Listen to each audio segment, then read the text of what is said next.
Aloha Mālama Pono.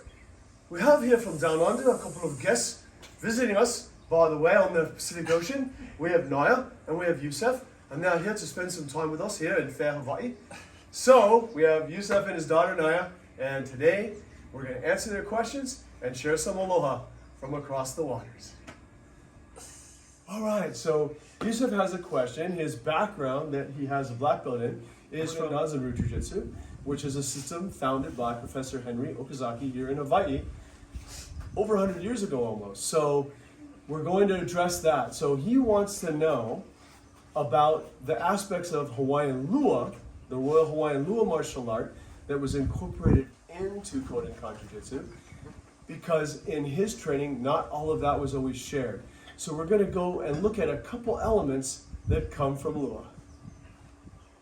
So one of the first things that we want to discuss when it comes to the influence of Lua on Hawaiian Jiu-Jitsu or Kodenkan Danzan Ryu is one thing that Okazaki liked to say, which was go to the corner. Now this is important because those of you who've studied classical Jiu-Jitsu and Judo, you know that oftentimes in kata, you do things in a line. So if Jacob and I are here, we would go each knee san, he would go back the other way, each knee san. If I was going to do a particular nage or throw, then I would throw him on the line.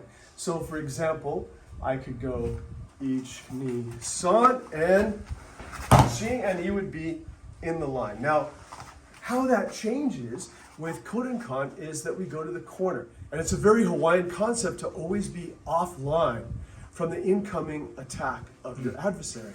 And what I mean by this is, I don't want to direct this problem head on. I always want to be offline. So at the very beginning of the system in Yawara, right, we have simple wrist escapes. Now, if I was going to execute this on the line, that would be straight back. And even that is a Hawaiian concept because I'm moving like a receding wave, like the ocean. But we're going to take it one step further, and then I'm going to the corner. So this way, I'm offline from his attack. So that if his follow-up was going to be something, I'm no longer there.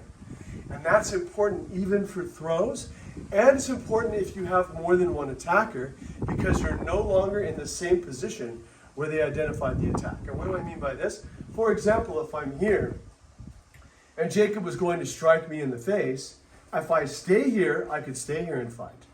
But in our tradition of Hawaiian Lua, of the warriors of our past, he would probably be armed.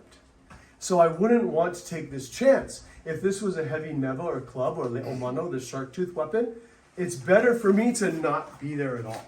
So we have this concept of kainalu, like a crashing wave, where if Jacob swings, instead of trying to block and stay here, I'm going to be like a crashing wave. So when he comes, I'm offline and behind him now. So we always go to the corner and we intercede the way that nature would, combining wind and sea. So we have the kai, the ocean, okay, and kamakani, the wind, coming together. So as he swings, boom, this is like the wind and the sea coming together. And now from here, whatever throw or technique I'd want to execute, I could, along with any kind of other strikes.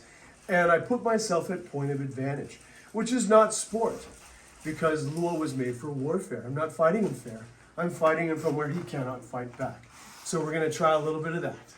Right, so now Yusef and his daughter Naya are going to give it a try. They're going to do the first technique from Yawara, Katate Azushi each, and they go to the corner. Nice. They switch hands and go to the other side. And go. And Naya, what did your dad always say to you growing up? Go to the corner. There we go. So now, if they just tried this, they might get retaliation. But they're going to try this the Hawaiian way with the kainalu. So here comes the shot. They're going to intercept, and like a wave, they're going to brush that down and away and get behind their adversary so that they can counterattack at will. So if they intercept the punch the old school way, they might have a problem right after that. But if they utilize the Hawaiian concept of kainalu, when the blow comes in, they're going to redirect it and get behind their adversary to counterattack.